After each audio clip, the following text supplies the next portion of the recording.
بسم اللہ الرحمن الرحیم۔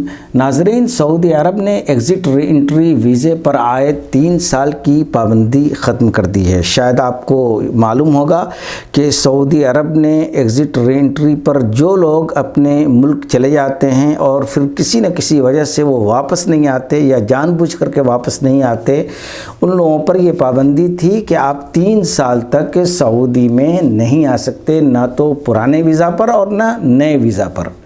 مگر ابھی سعودی عرب نے ایگزٹ ری انٹری ویزے پر واپس نہ آنے والے افراد کے لیے 3 سال کی عائد پابندی ختم کر دی ہے۔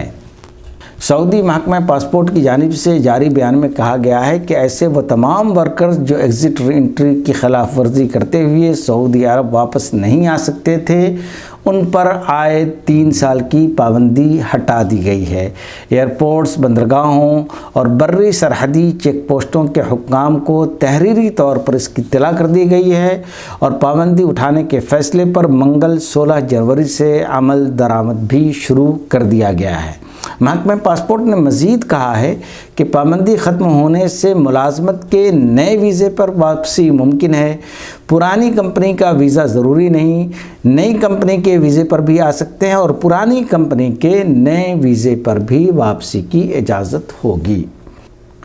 ایگزٹ ری انٹری ویزے پر پابندی کے ہٹ جانے کی وجہ سے سعودی عرب میں کام کرنے والوں کو بہت ہی زیادہ راحت ملے گی، اور جو لوگ کسی نہ کسی وجہ سے اپنے ملک جاتے ہیں اور پھر واپس نہیں آ سکتے، وہ نئے ویزا پر یا اپنے پرانے ویزا پر واپس آ سکیں گے۔ یہ بہت بڑی راحت کی بات ہے ان لوگوں کے لیے جو سعودی عرب میں کام کرتے ہیں۔